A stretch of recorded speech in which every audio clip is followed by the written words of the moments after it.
Yo, what's up guys, welcome back for another Yu-Gi-Oh! Pro Duo video. Next match, Cross-Banlist Cup. Last match here in Group A, and then, the first two decks are known.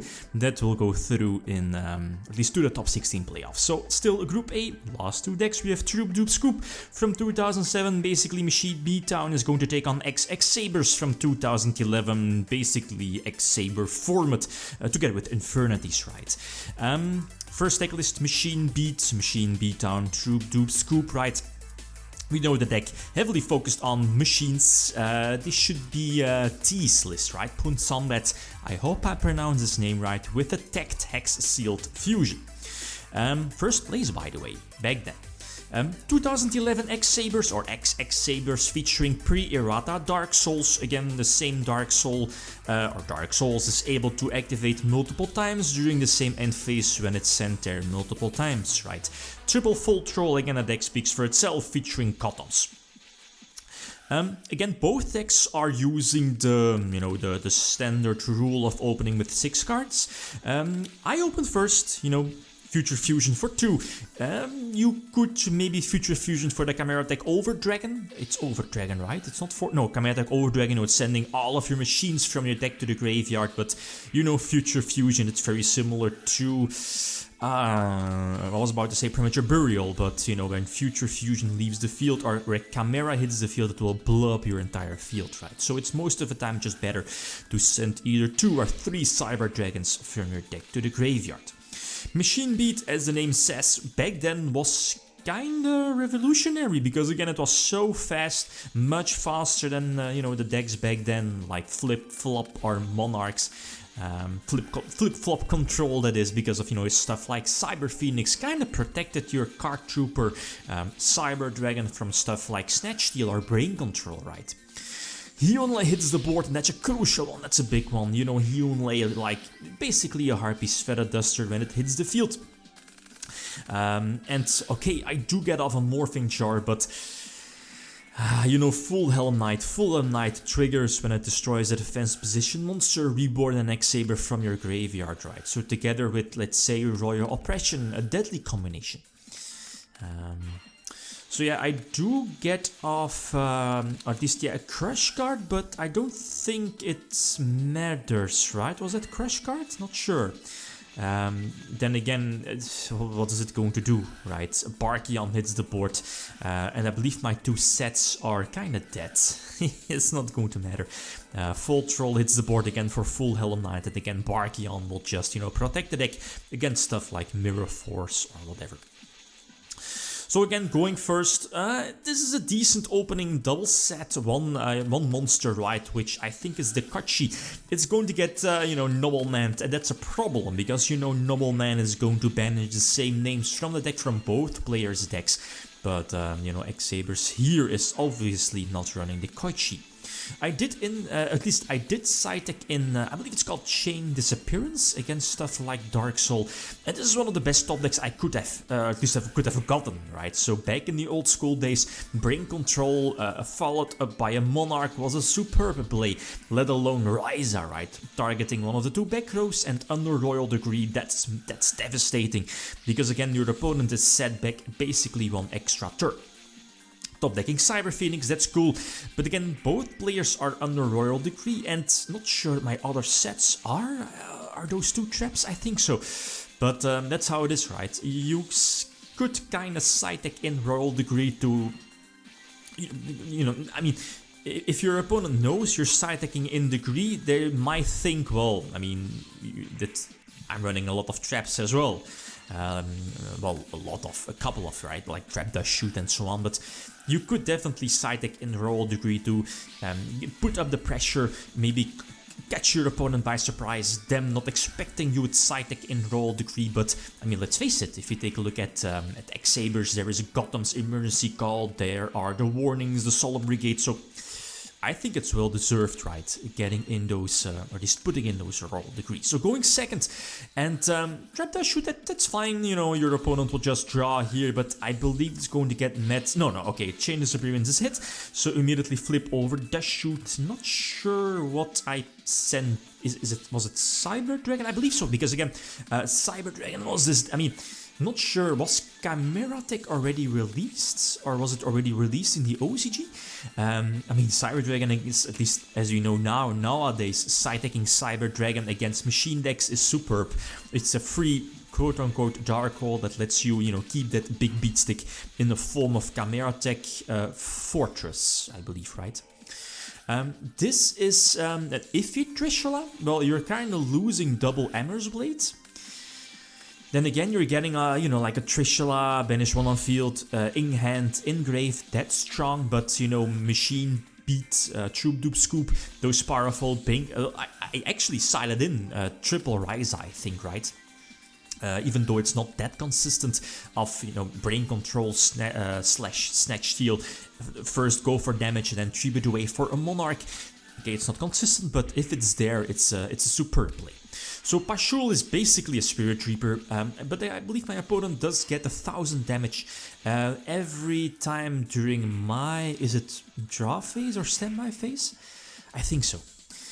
So again, go full ham, get rid of Pashul, maybe a bit, how can I say, maybe want to play a little bit too fast, and this will, I'm almost a risky play. Again, your opponent is potentially side-decking in those Cyber Dragons for the Over Dragon, and yeah, the top deck was there. It's fine though, I can recover with Call of the Haunted. The Dust Shoot is not a live card, and I believe we know the Mirror Force is set because of an early trap Dust Shoot, I think.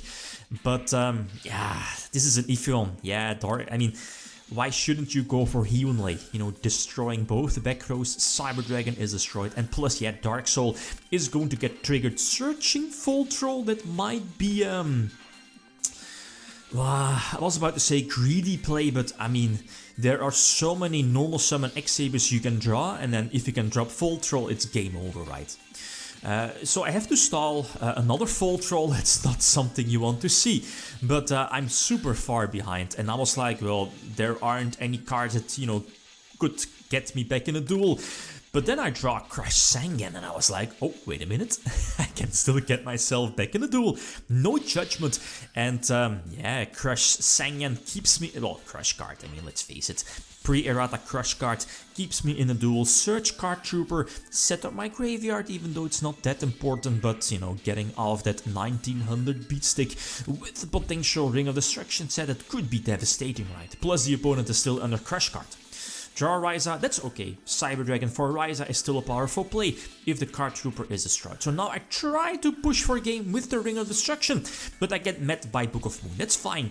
The Book of Moon was a good payoff, right? And Crush card still in effect. Opponent still very low on life points, so again, I'm just going to do the same play. Get Torrential. So getting a draw, normal summon Dekachi, try to go for game still. We know the Mirror Force is still there, that's fine. I still have a potential Snatch Steal plus Cyber Dragon as a follow-up play. And Pot of Duality is decent, no special summons. We know the Bogart Knight is there. Ah, that's sneaky. Not, well, I mean, okay, you could normal summon Bogart Knight, but not sure how many Cyber Dragons are still there, how many Brain Control, Snatch Steal is still there. So, okay, we know why. And yeah, the Emmer's Blade is obviously set, but ah, yes, the good old school days of top-decking Nobleman when your opponent just set a monster, right? So, Troop-Dupe leading 2-1. So yeah, okay, X-Sabers going first, and this is a powerful first turn move. Confiscation, getting free information about my opponent's hand, but immediately get met by Royal Oppression. That's a powerful one, but I can capitalize on that because, again, Royal Oppression can be used by both players if it's not in a damage step.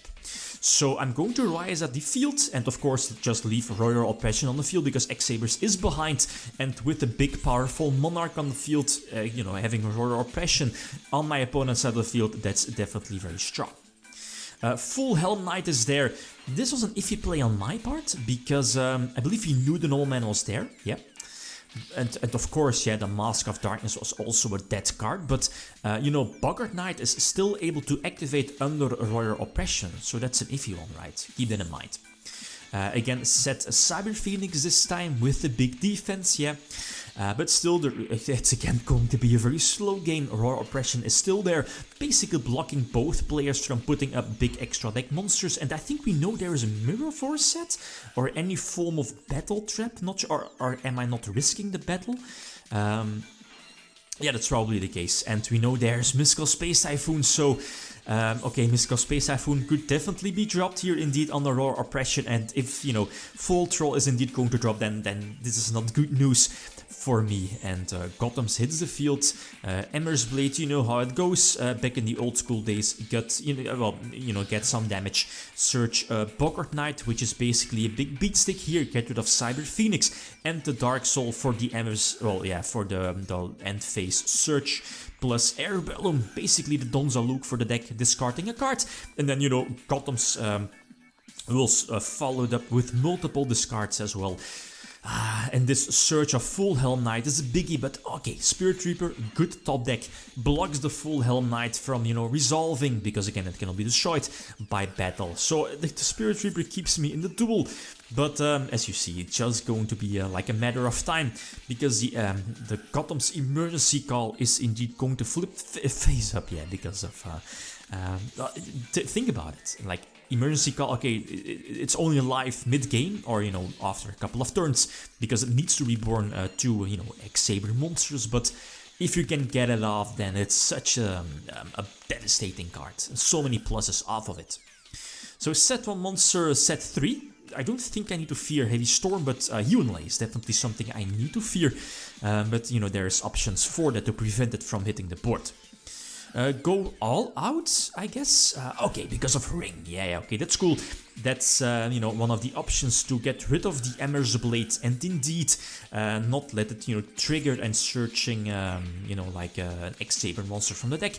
And this Royal Degree was an iffy one.